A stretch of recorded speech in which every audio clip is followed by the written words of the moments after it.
front up at Red Hall about, so he's gonna get some punishment there. He only got a sin bin in the game. James Clare got a try on his return to the cast side, so that's a positive Yeah. for him. And Salford won the second half. No Gareth O'Brien, obviously. He's a goner, and he was left out of this side with that move pending. So it was Niall Evalds at fullback. So hopefully he'll grow into that role, because I think he's probably a better fullback than he is a winger. Um, so yeah, I didn't see the highlights of this one. I've got to be honest. I haven't had time to catch those today. Have you seen anything more of this No, one? I haven't seen anything of We, this one actually. we need to get on these blooming fighting highlights, don't we? See Yeah. if it was a good scrap between Millington and Tompkins, because it sounds like it came about from Tompkins maybe holding on a little bit in a tackle, and then Millington taking exception and proper dumping him to the floor, and then doing the old count, the old three man count with the referee on the banging the floor, and then held up 2 yellow cards for them both. So on the Yeah. stats, it's I mean I don't want, because I've not seen anything of the game, I don't want to say it was a crap game to watch, but the stats make it sound like it probably was a crap game to watch. Because this game had the worst average gain of the season so far, with the winning cast side only making a tiny 5.8 metres per carry, and Salford not much better at 6.3 metres per carry. Salford actually made more breaks in the game, 4-2, but ended up on the wrong side of the 3-2 try count that cast won. Losing on errors, penalties, and missed tackles didn't help Salford's cause against a Tiger side that ended with a net positive on the positive to negative impact plays count, as well as a plus 18 advantage on those plays over Salford. So obviously the Tigers were consistently better in it all aspects of the game, but didn't really excite either. No. A bit dull. Hopefully there'll be more entertainment down the lane next week. Nathan Massey had 117 metres. Paul McShane, a try assist and 141 tackles. Paul McShane's doing a lot of defending this year. I wouldn't be surprised if he starts getting spelled the amount of defensive work he's having to do. Grant Millington, 103 metres and 3 successful offloads, which is impressive considering he spent 10 minutes in the sin bin. And Mike McMeekan, 44 tackles. For the losing Salford side, continuing to be their standout player, and probably one that the Vultures are now circling and seeing as the sale is open. Junior Sow with a try and 107 metres. Weller Haraki, 44 tackles, 15 of which were marker tackles, so he worked hard against his old side. Mm. Logan Tompkins with 43 tackles and Tyrone McCarthy with 42 tackles, so a lot of work in defence, but not a lot to show for it in the No. end for Salford. Do you want to take us through the Super League standings as they are after round 5, weren't it? Yeah. Yeah, so Saints stay top and are the only team with 100% now, with Wigan beating Wakefield and replacing them in second place. Wakefield third, Leeds fourth, and Casa fifth. And everyone else has lost more games than they've won, starting with Widnes sixth, Hull seventh, Wyre eighth, and the bottom four is unchanged, but all have at least one win now. So that's Huddersfield, Rovers, Salford, and Catalan. Do you know, I wrote down Hull FC and Hull KR, not Hull and Rovers. do you Sorry, never do you never credit them from being from Hull? Do you never put the Hull in front of the name? no, That's a pretty straight answer there from you. I Right. don't think so. Very seldom do I call them anything other than Rovers. Well, that's when you're being kind. Yeah. In the predictions, I went 4 out of 6 last week, and Alan, for the co-hosts, went 5 out of 6. That means we're all square at 8 out of 10 so far.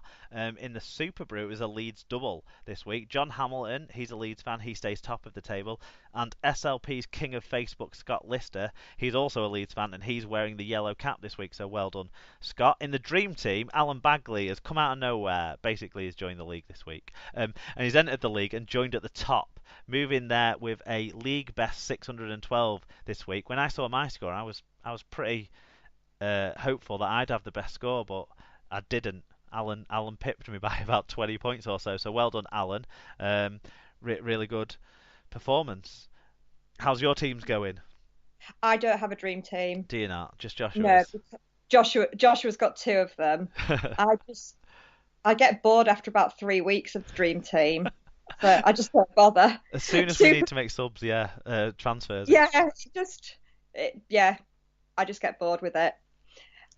Super Brew, I haven't actually seen, but I suspect I've slipped down quite a way this week because Leeds beat Hull. And as much as I wanted to tip Leeds to win, it just wouldn't work. Wouldn't work for you, no. Well, I had a fairly weak week as well there, so we'll just celebrate the ones who did well, and then Yeah, and we'll I think move. I tipped Huddersfield to beat Widnes as well. Sorry, Widnes to beat Huddersfield. Yeah, we all went wrong there. Right, we'll move. Well, obviously Scott didn't, but everyone else did. We'll move on Yeah. now to other results.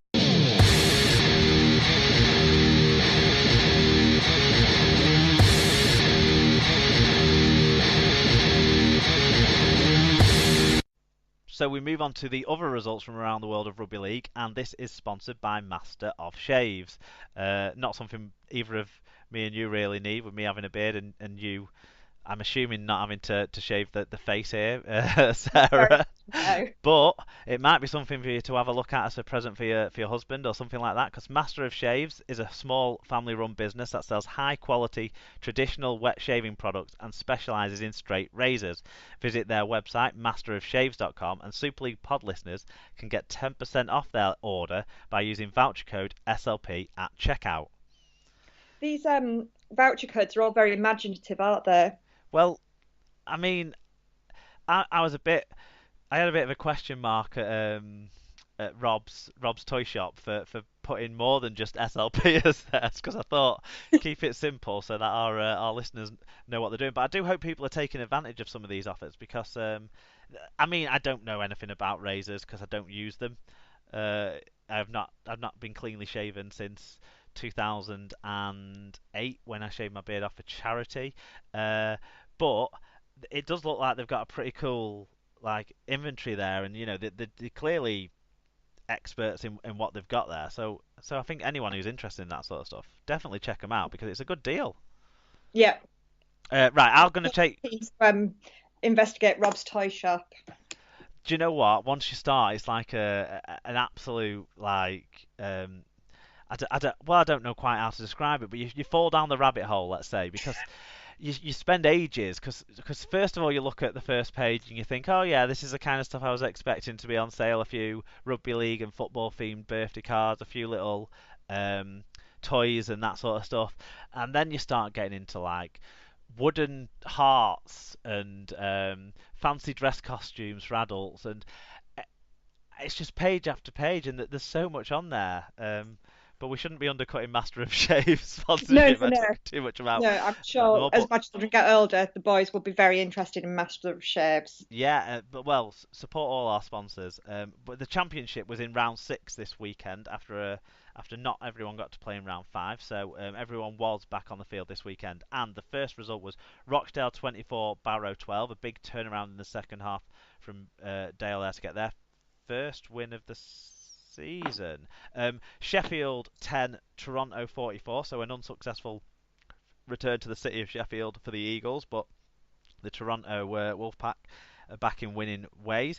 London Broncos 68, Batley 12, and we did get some feedback from Paul Chamberlain. Paul sent me a really long email today. Actually, it was one of those that I often tell all the listeners that are my favourite ones to get because it basically is someone who lives outside the heartland, who really loves rugby league, who stumbled across the show somehow or another, and then um, doesn't necessarily get involved a lot because Paul was a new name on me when I first noticed he'd made a donation to the show, and yeah, it's great to hear these stories about all these people who've got involved. I mean, I'm not from the Heartlands as such, but 30 minutes down the road isn't really out the way. Everyone can tell from your passion and your accent that you are true rugby league Heartlands. But yeah, Paul's from Royal Leamington Spa or somewhere down that neck of the woods. Anyway, it might have been somewhere else actually, but that sort of place, and out Kent way, and he basically got involved in the sport following it in the 80s. Went to a few London games and international games in the 90s, some of the big internationals. Then as he settled down into more adult life, work and stuff got in the way. He drifted away from the sport, and then his story is the World Cup basically into 2013 completely reinvigorated his love for the sport. He swapped from being watching Union most weekends to watching League, and now he's got a season ticket at the Broncos. So I hope Paul's going to get in touch. It's going to be confusing having our two Paul C's for the London correspondence, but there you go. Paul said about this game. He said from the warm up, it seemed Batley would be onto a pasting as they seemed a lot bigger, i.e. fatter, than London. When the wingers are built like props and they are against young, lean, quick, and athletic London side, there was always going to be issues. This was confirmed when the poor man's Jason Robinson, Kieran Dixon, rolled in a first half hat trick. Batley were never really in the game but were competitive until London's superior speed and fitness tore them apart with three late tries.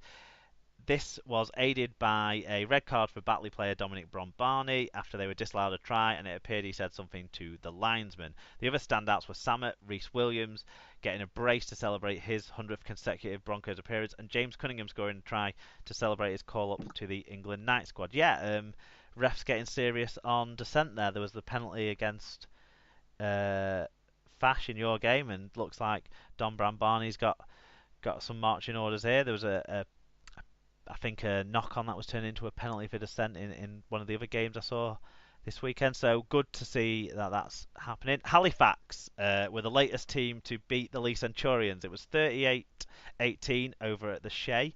So Lee struggles continue. Featherstone Rovers 32, Swinton Lions 18, Dewsbury Rams 20, Toulouse 40. So Toulouse winning well on their travels. All that means Do you know what I London. discovered about Toulouse as well? Brad Heppy's son's playing for them now. Yeah, Tyler Heppy. Yeah, he is. Yeah, I Um, hadn't realised that. did he have a spell uh, at Doncaster maybe before he went to Toulouse? I'm not quite sure, but yeah, he's doing well. He's doing well for them, and Toulouse have got a really good side. They've signed Mm, really well. When you look through their team, they really do seem like they're going to be a serious contender, and it's making it harder and harder for Lee when other teams keep getting beaten, and these four teams ahead of them, which I'm going to go through in a second, are all winning and winning well. I mean, London, huge win over Batley. Uh, yeah, and Toulouse, everyone sort of expects them to slip up a bit on the road, and they certainly didn't against Dewsbury. So, London and Toronto hadn't even had a home game and not going to get one till the second half of the season. So, so you know they're doing it kind of not tough because they're not actually Toronto based anyway, but they're travelling around and they've only yeah. got a few fans with them each game, so it's good for them to be putting on big wins. London are the only 100% side and stay top. Toulouse and Featherstone also have 10 points, but that's from 6 games, whereas London have only played 5. Toronto make up the top 4 there on 9 points. Dewsbury, Halifax, Batley and Barrow all come next. Then it's Lee and Rochdale, who each only have the 1 win. Swinton and Sheffield sit winless at the bottom of the table. Do you want to take us through the League One results and any feedback we had? There was the Bradford Keighley televised on Facebook game, so we'll have had some stuff for It that. was. Yeah, so it was round three of League One. London Scholars lost to 1660 to Newcastle. It was Hemel 16 and Coventry 22. Workington 74, West Wales 6. Oldham 22, York just pipped it at 24.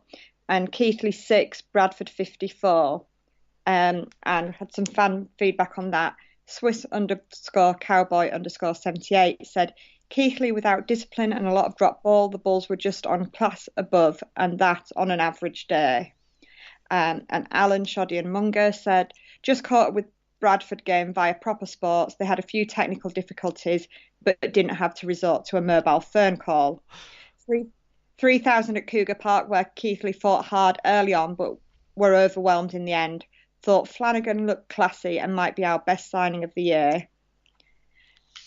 And then Hunslet beat North Wales 26-10, and Doncaster beat Whitehaven 44-6.